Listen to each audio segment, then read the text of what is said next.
filosofia, pode ser uma denominação religiosa, pode ser uma igreja, uma comunidade específica. Mas olha, se não for Jesus, a grande referência absoluta na nossa vida, vão ter outras referências, mas todas elas são relativas, porque nenhuma delas é perfeita. Pelo contrário, as imperfeições são muitas. Cada um de nós somos poços, né, de imperfeições. Mas olhar para Jesus faz toda a diferença. Olhar como o grande amigo, como o Senhor, como o bom pastor, como aquele que está perto, aquele que não nos deixa sós, aquele que fala com a gente, aquele com quem você pode chegar diante dele e confessar tudo. Até aquilo que você não tem coragem de confessar para si mesmo. Sabe aquelas ideias que você fala, pô, como é que eu estou pensando por causa dela? Como é que eu consigo desejar esse negócio? Não é possível, que vai contra os meus valores, os meus princípios. Você fica nessa guerra, nesse tormento, que pode ser maior para alguns do que para outros. Depende de quanto de luz há ali dentro. Porque quando a luz habita dentro da gente, a gente consegue enxergar todas as teiazinhas de aranha, as baratinhas que correm, as cobrinhas que tentam entrar, ações até espirituais, né, tentando desvirtuar a gente do caminho da vida, da saúde, da construção, que nos levam para caminhos estranhos. Mas quando a luz vai ficando mais rala, a penumbra vai tomando conta, as sombras vão entrando, poxa, aí dá para esconder tanta coisa ruim que vai fermentando lá dentro até uma hora que estoura, você não aguenta mais. Eu não aguento mais fingir religião, não aguento mais brincar de vir à comunidade viva, não aguento mais dizer que eu gosto do pastor Ney quando eu não gosto do pastor Ney.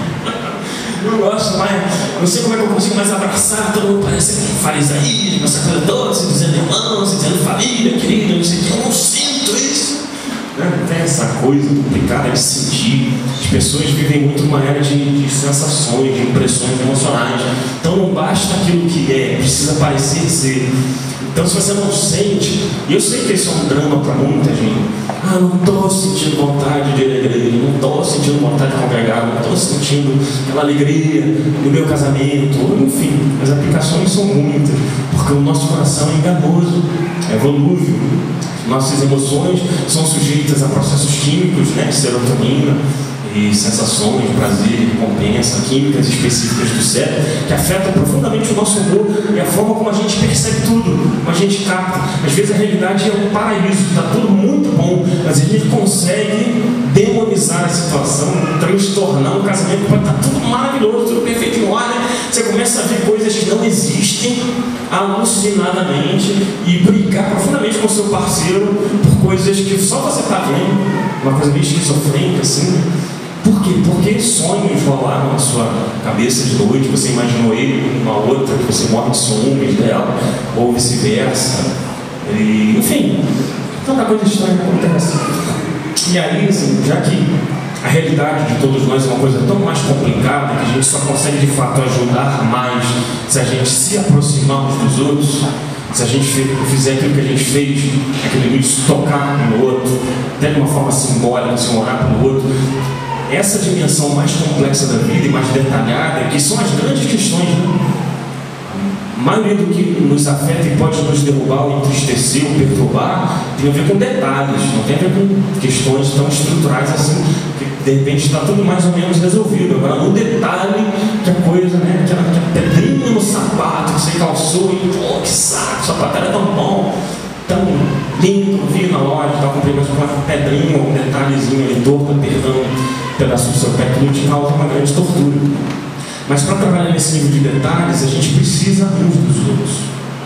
A gente precisa se aproximar. A gente precisa ter confiança em uma, duas, três, quatro, cinco pessoas, quantas forem, mas com quem você consiga construir relacionamentos, a partir dos quais Deus vai falando e vai tocando de uns aos outros, cura, libertação, ensino, revelação, profecia, libertação. Vocês entendem isso que eu estou falando? A importância que tem da gente se tocar, para que a gente se tocando, se falando, conversando, Deus venha com uma revelação toda especial que Ele só vai agir se for assim, por esse meio, tocando nesse nível do detalhe da nossa vida, do que nos incomoda.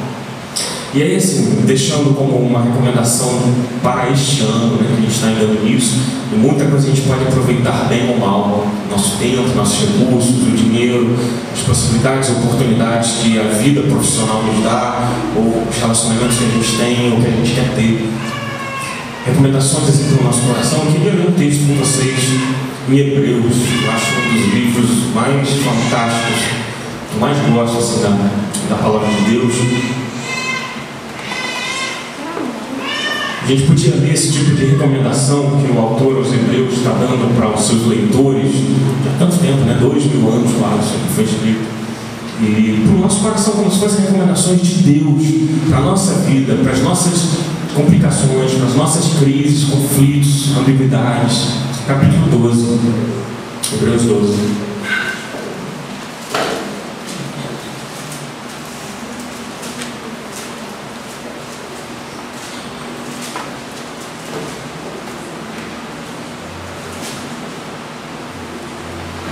Aqui no capítulo 11, Hebreus 11, ele está falando sobre vários personagens conhecidíssimos, assim, de quem conhece a Bíblia, de quem leu a Bíblia, personagens do Velho Testamento, da história do povo de Israel, que foram heróis, foram pessoas muito consideradas porque deixaram lições muito positivas, né? Diante de muita gente que fez só bobagem, só besteira. Algumas pessoas foram pensadas quase como exceções, que deixaram uma marca muito boa da ação de Deus na história do povo de Israel. E aqui, como o escritor está falando aos Hebreus, né, aquelas pessoas, né, que se identificavam com essa história, a princípio, ele começa falando no capítulo 12 assim, fazendo esse link, essa conexão com os personagens que ele tinha mencionado no capítulo 11. Portanto, visto que nós também estamos rodeados de tão grande nuvem de testemunhas, pessoas que andaram e buscaram e foram usadas por Deus, e a despeito de todo tipo de problema e dificuldade que cada uma delas tinha, como qualquer um de nós temos, elas se firmaram com Deus e conseguiram resultados tão bons na vida. Já que assim estamos rodeados por testemunhas nesse panteão, nessa galeria de pessoas que se firmaram com Deus em amor, deixemos todo o embaraço e o pecado que tão de perto nos rodeia, e corramos com perseverança a carreira que nos está proposta. Embaraço, né? A gente se embaraça com muita facilidade. E a questão do pecado aqui, eu queria só deixar uma observação, porque é importante. Provavelmente a grande maioria dos cristãos tem uma compreensão muito equivocada, tanto de Deus, quanto de Jesus, quanto de pecado, essas coisas conceitos mais básicos, né, da fé. Porque pecado não é o tipo de coisa que aborrece a Deus. Que se você fizer, Deus vai ficar triste, vai ficar bravo com você e querendo te castigar. Eu sei que muita gente pensa que é assim, porque essa imagem é vendida desde a idade medieval, né? Deus do Senhor aí, barbado e tal. Se você pisar fora do que eu estou te dizendo, raios caem na nossa cabeça, ou a paulada vai comer. Então você anda ali com um tipo de medo que nada tem a ver com o temor do Senhor que a Bíblia fala. O temor do Senhor é o temor de você ficar longe dele, não de ficar perto. Quem sou eu que vou me aproximar dessa realidade tão perfeita, eu sou tão desengonçado, ou tão cheio de pecado, ou cheio de erros? E não é isso. O temor do Senhor é o medo de você se ver longe dele, porque aí sim você está ferrado, aí sim nós temos grande dificuldade, porque se aproximar dele é se encarar com a bondade, com a misericórdia, com a graça que nos acolhe e nos perdoa, e tem um compromisso de nos fazer pessoas mais inteiras. Ou então, se pecado não é o tipo de coisa que vai entristecer, vai ofender Deus, Deus vai ficar tão chocado, mas que ele nunca viu na vida alguém que faça algo como eu faço. Você não conhece a história humana. Se fosse assim, a coisa já não tinha subsistido até hoje. E subsiste por causa da graça dele. E com certeza Deus já teve muita vontade de destruir essa história toda do planeta, da humanidade que se devora, né? Que devora a natureza, que devora o planeta, devora tudo, muitas e muitas vezes. Essa coisa de estarmos diante de um Deus irado, uma coisa que é pregada por muita gente por aí, é parcialmente verdade, porque a gente sabe que a ira de Deus está sobre a maldade que domina os corações.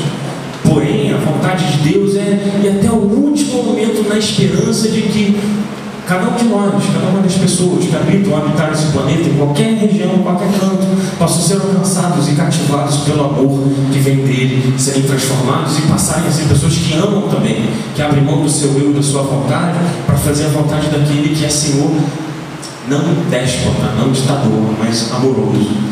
Lembra no Velho Testamento aquela vontade que o escravo, uma vez liberto, dizia: eu quero continuar com esse senhor aqui. Você está livre, você pode ir para onde você quiser. Poxa, mas para onde que eu vou? O bom é aqui. O bom é com esse senhor que não está disposto a me massacrar. a me constranger, me obrigar a fazer o que ele quer. Pelo contrário, ele continua